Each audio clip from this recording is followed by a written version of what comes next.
সম্মানিত উপস্থিতি, 100%-এর মধ্যে 99% মানুষের মধ্যে অহংকার তথা রাগ লক্ষ্য করা যায়। অহংকার করে, গৌরব করে মানুষ যে টাকা পয়সা পাবে, ধন দৌলত পাবে, তা পাবে না, বরং তার ক্ষতি হয়েছে। তারপর আমরা অহংকার করে থাকি, আমরা গৌরব করে থাকি, আমরা গর্ব করে থাকি। কি নিয়ে অহংকার করে থাকি? আমরা টাকা পয়সা, ধন দৌলত, জমি জায়গা নিয়ে আমরা অহংকার করে থাকি। আমরা অহংকার করে থাকি আমি কোটি কোটি টাকার মালিক, আমার বিলিয়ন মিলিয়ন টাকা রয়েছে, সে তো ভিক্ষুক, সে তো দরিদ্র, কি করে আমার লেভেল হতে পারে, কি করে আমার সমান হতে পারে? এই যে অহংকার করছেন, সম্মানিত উপস্থিতি, বলতে যাচ্ছি যে টাকা নিয়ে আপনি অহংকার করছেন, এই টাকা একদিন কাজে আসবে না, এই কথাই চূড়ান্ত। আপনি বলবেন প্রমাণ কোথায়? সম্মানিত উপস্থিতি, ধরেন আপনি অসুস্থ আছেন, আপনি মারা গিয়েছেন, আপনার মৃত্যুবরণ হয়েছে, আপনার সন্তান, আপনার সন্ততি, আপনার পরিবার, আপনার আত্মীয় স্বজন, প্রত্যেকটা মানুষ আপনাকে হাসপাতালে নিয়ে গিয়েছেন এবং ডাক্তারকে বলছেন যে কোনো মূল্যে আমার বাবাকে কথা বলার ক্ষমতা দান করতে হবে, যে কোনো মূল্যে আমার বাবাকে রূহ দান করতে হবে। সেই ডাক্তার বলবেন কোটি কোটি মিলিয়ন বিলিয়ন যত রয়েছে দিল, আপনার বাবা কথা বলার ক্ষমতা দান করতে আমি পারবো না। তাহলে বুঝে যাচ্ছে এই টাকা একদিন কাজে আসবে না, এই কথাই চূড়ান্ত। সম্মানিত উপস্থিতি, দুনিয়ার মহিমায় পড়ে, দুনিয়ার ধোঁকায় পড়ে, দুনিয়ার লাভ লালসায় পড়ে, দুনিয়ার পিছনে ছুটতে গিয়ে, টাকার পিছনে ছুটতে গিয়ে আখিরাতকে বলে আমরা ভুলে গিয়েছি। নবী মুহাম্মদ সাল্লাল্লাহু আলাইহি সাল্লামের বাক্য বলে ভুলে গিয়েছি। নবী মুহাম্মদ সাল্লাল্লাহু আলাইহি সাল্লাম যা বলেছেন সেই কথাকে বলে আমরা ভ্রুক্ষেপ করছি না, শুধুমাত্র টাকার পিছনে ছুটতে গিয়ে। আপনি টাকার জন্য কি কি হারিয়েছেন একটু বাস্তব আপনাদের মানচিত্র দেখানোর চেষ্টা করি।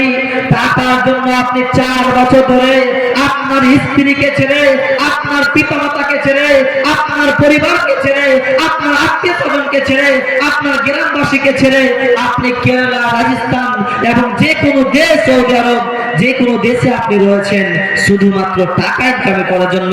মান্থলি যেন আমার ইনকাম হয়। কিন্তু সম্মানিত উপস্থিতি, এই টাকার পিছনে ছুটতে গিয়ে টাকা টাকা টাকা টাকা করতে করতে আপনার ইহকাল পরকালকে আপনি ধ্বংস করে ফেলছেন। আমি এই কথা বলছি না টাকা ইনকাম করতে আমি মানা করছি না, আমি বলছি টাকার পিছনে ছুটতে ছুটতে ছুটতে ছুটতে আপনার যে কিয়ামত রয়েছে, আপনার যে নবী মুহাম্মদ সাল্লাল্লাহু আলাইহি ওয়াসাল্লাম যে কথা বলেছেন, সেই কথার প্রতি আপনি যে কোনো ভ্রুক্ষেপ করছেন না। সম্মানিত উপস্থিতি, বলছিলাম টাকার পিছনে ছুটবেন, তার সাথে সাথে নবী মুহাম্মদ সাল্লাল্লাহু আলাইহি ওয়াসাল্লাম যে কথা বলেছেন সেই কথার প্রতি ছুটার চেষ্টা করুন, না হলে ইহকাল পরকাল ধ্বংস হয়ে যাবে ইনশাআল্লাহ। আমরা অহংকার করে থাকি জমি জায়গা নিয়ে, আমরা অহংকার করতে বাড়ি নিয়ে, এই বাড়িটি বিলাসবহুল, বাড়িটি আমার, এই 2 তলা বাড়িটি আমার, এই বলে আমরা অহংকার করে থাকি। সেই পরিবারের মেয়েটি কি করে এই পরিবারের বৌমা হতে পারে?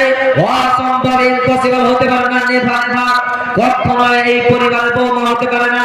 সে তো ভিক্ষুক, সে তো দরিদ্র, এই বলে আমরা তুচ্ছ তাচ্ছিল্য করে থাকি। সম্মানিত উপস্থিতি, যেই বাড়ি নিয়ে আপনি অহংকার করছেন, যেই বিলাসবহুল বাড়ি নিয়ে আপনি অহংকার করছেন, জেনে রাখবেন এই বাড়িটি আপনার আসলে নয়। আপনি দুনিয়ার মহিমায় পড়ে, দুনিয়ার ধোঁকায় পড়ে, দুনিয়ার লাভ লালসায় পড়ে আপনার আসল বাড়ি কোথায়, আসল অ্যাড্রেস কোথায় সেটাই বলে ভুলে গিয়েছেন। আপনি আজ বা কাল মৃত্যুবরণ হোক, এখন যদি আপনি মারা যান, আপনার সন্তান, আপনার স্ত্রী, আপনার প্রিয়জন, আপনার আত্মীয়জন তারাই এই বিলাসবহুল বাড়ি থেকে বের করে আপনাকে অন্ধকার কবরে রাখার জন্য কেউ কবর খনন করবেন, কেউ বাঁশ কাটবেন, আবার কেউ আপনাকে কাপড়ের কাপড় পরানোর জন্য সেই কাপড়ের কাপড় কেনার জন্য ছুটাছুটি করবেন। আর আপনার আসল বাড়ি কোথায়? এই দুনিয়ার মহিমায় পড়ে আপনার সন্তানের পরিজন মেটানোর জন্য, আপনার সন্তানকে সুখে রাখার জন্য, সুন্দর একটি বাড়ি তৈরি করার জন্য আপনি কবরকে বলে ভুলে গিয়েছেন, আখিরাতকে বলে ভুলে গিয়েছেন, নবী মুহাম্মদ সাল্লাল্লাহু আলাইহি ওয়াসাল্লামের কথাকে বলে ভুলে গিয়েছেন। সম্মানিত উপস্থিতি, এই যে অহংকার করছেন, এই যে বাড়ি নিয়ে গৌরব করছেন, এই যে মানুষকে তুচ্ছ তাচ্ছিল্য করছেন, জেনে রাখবেন যেই ব্যক্তি অহংকার করবে, গৌরব করবে, তার ইহকাল পরকাল ধ্বংস হবে, এই কথাই চূড়ান্ত। আপনি বলবেন প্রমাণ কোথায়? 2 নম্বর সূরা সূরা বাকারা 34 নম্বর আয়াত দেখেন, আল্লাহ তাআলা পরিষ্কার ভাবে বলেন, আল্লাহ বললেন ওয়াইযা কুলনা লিল মালাইকাতি ইসজুদু লিআদম ফাসাজদা ইল্লা ইবলিস। যখন আল্লাহ ইবলিস শয়তানকে বললেন তুমি ফেরেশতাগণকে এবং আদম আলাইহিস সালামকে সাজদা করো, তিনি ওয়াস্তাকবির অহংকার করলেন, ওয়া কানা মিনাল কাফিরিন, ফলে সে কাফিরদের অন্তর্ভুক্ত হলো। এই আয়াত দ্বারা আমরা কি বুঝতে পারলাম? এই আয়াত দ্বারা আমরা বুঝতে পারলাম ইবলিস শয়তান সবচেয়ে ভালো মানুষ ছিলেন, সবচেয়ে ভালো মানুষ ছিলেন, কিন্তু অহংকার করার কারণে তিনি কাফেরের অন্তর্ভুক্ত হয়েছেন। তাই সম্মানিত উপস্থিতি, যদি আপনি অহংকার করেন আপনার ইহকাল পরকাল ধ্বংস হয়ে যাবে, এই কথাই চূড়ান্ত। কারণ আন ইবনে আব্দুল্লাহ রাদিয়াল্লাহু তাআলা আনহু বর্ণনা করেন, রাসূল সাল্লাল্লাহু আলাইহি ওয়াসাল্লাম বলেন, লা ইয়াদখুলুল জান্নাহ লা ইয়াদখুলুন নার, সেই ব্যক্তি জাহান্নাম যাবে না, সেই ব্যক্তি জাহান্নাম যাবে না, সেই ব্যক্তি জাহান্নাম যাবে না আহাদুন ফি কলবিহি মিসকাল হাববাতুন মিন খারদালিন মিন ঈমান, যার অন্তরে সরিষা পরিমাণ ঈমান রয়েছে, যার অন্তরে সরিষা পরিমাণ জাররা পরিমাণ ঈমান রয়েছে, সেই ব্যক্তি জাহান্নাম যাবে না। দ্বিতীয় বাক্যে বলেন লা ইয়াদখুলুন নার, সেই ব্যক্তি জাহান্নাম যাবে না, সেই ব্যক্তি লা ইয়াদখুলুল জান্নাহ, সেই ব্যক্তি জান্নাত যাবে না আহাদুন ফি কলবিহি মিসকাল হাববাতিন মিন খারদালিন মিন কিবর, যার অন্তরে কিবর রয়েছে, যার অন্তরে অহংকার রয়েছে, যার অন্তরে সরিষা পরিমাণ গৌরব রয়েছে, সেই ব্যক্তি জাহান্নাম জান্নাত যাবে না, সেই ব্যক্তি জান্নাত যাবে না। এই হাদিসটা পরিষ্কার ভাবে বোঝাচ্ছে যে অহংকার করবে তার জন্য জান্নাতকে হারাম করেছেন, এবং যার অন্তরে সরিষা পরিমাণ ঈমান রয়েছে সেই ব্যক্তি জাহান্নাম যাবে না। সম্মানিত উপস্থিতি, আমরা অহংকার করে থাকি, আমরা অহংকার করতে গাড়ি বাড়ি নিয়ে।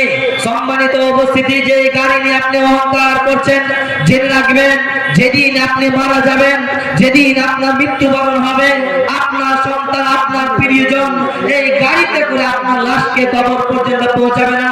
আপনার সন্তান, আপনার গ্রামবাসী, আপনার প্রিয়জন তারাই ঘাটে করে হেঁটে আপনাকে, আপনার লাশকে কবর পর্যন্ত পৌঁছাবে। তাহলে আপনি কি নিয়ে অহংকার করেন, কি নিয়ে গৌরব করেন? এখন আমাদের প্রশ্ন আসতে পারে, মানুষ কেন অহংকার করতে পারে না, মানুষ কেন গৌরব করতে পারে না, মানুষ কেন গর্ব করতে পারে না? একটি হাদিস অনুবাদ করি, তাহলে আপনি বুঝতে পারবেন। হাদিসটি হাদিসে কুদসি, হাদিসটি বর্ণনা করেন আবু হুরায়রা রাদিয়াল্লাহু তাআলা আনহু। তিনি বলেন রাসূল সাল্লাল্লাহু আলাইহি সাল্লাম বলেছেন, আল কিবরিয়াউ রিদাই ওয়াল আদামাতু ইজারি, আত্মমি আমার চাদর, বরত্ব আমার লুঙ্গি, ফামান নাযান ওয়াহিদান মিনহুমা দাখালতুহু জাহান্নাম। এই দুইটির মধ্যে কেউ যদি নিজের মধ্যে অ্যাকসেপ্ট করে, এই দুইটি আচরণের মধ্যে একটি কেউ যদি নিজের মধ্যে গ্রহণ করে, আমি তাকে জাহান্নাম দেব। মনে হয় হাদিসটি আমি আপনাকে বুঝাতে পারিনি। সম্মানিত উপস্থিত, কথা বোঝার চেষ্টা করুন, বক্তব্য সাথে মুনাফিকি করবেন না।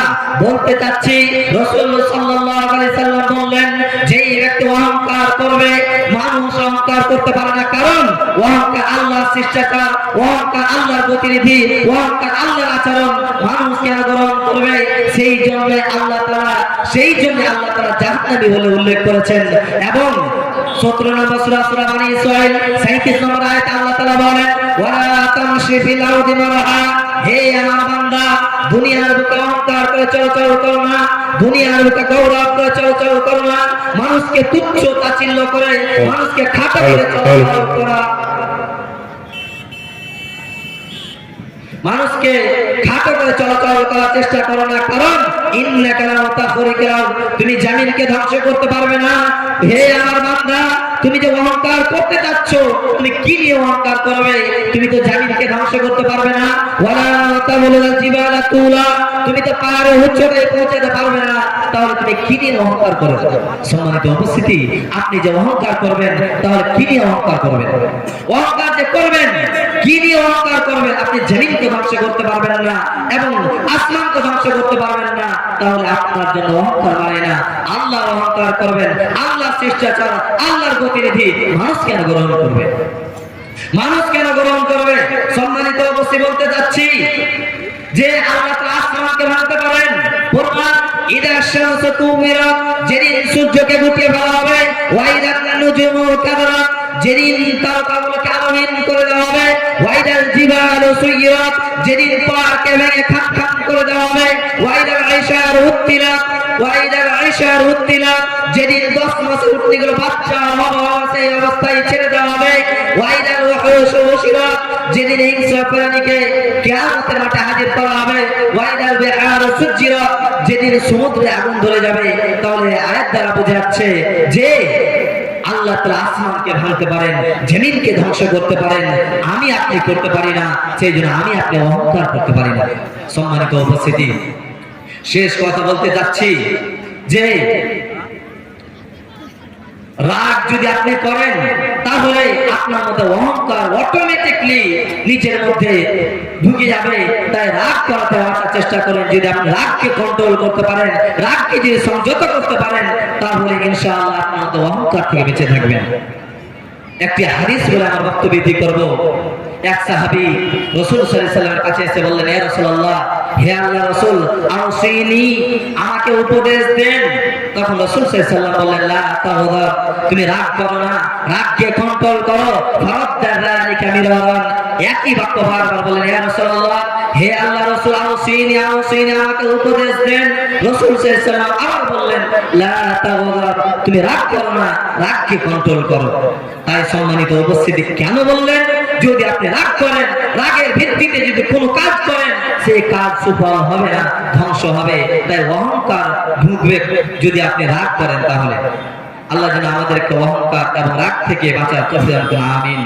এবং শেষ মেসেজ হচ্ছে যে যেখানে রয়েছেন এই জালসা আপনাদের জন্যই, দিনের কথা শোনার চেষ্টা করুন। সকাল হবে, আপনি এইটুকু আর জোগাড় করতে পারবেন না, আর আপনি শুনতে চাইবেন কিন্তু শুনতে পাবেন না। তাই আশা, আকাঙ্ক্ষা, এই সুযোগ, এই অপরচুনিটিকে আপনি ধ্বংস করিয়েন না। আল্লাহ যেন আমাদেরকে ভালোভাবে কথা বলার এবং আমাকে ইসলামী দায়ী হিসেবে কবুল করেন, আমিন। এই বলে আজকে আমার বক্তব্য করছি।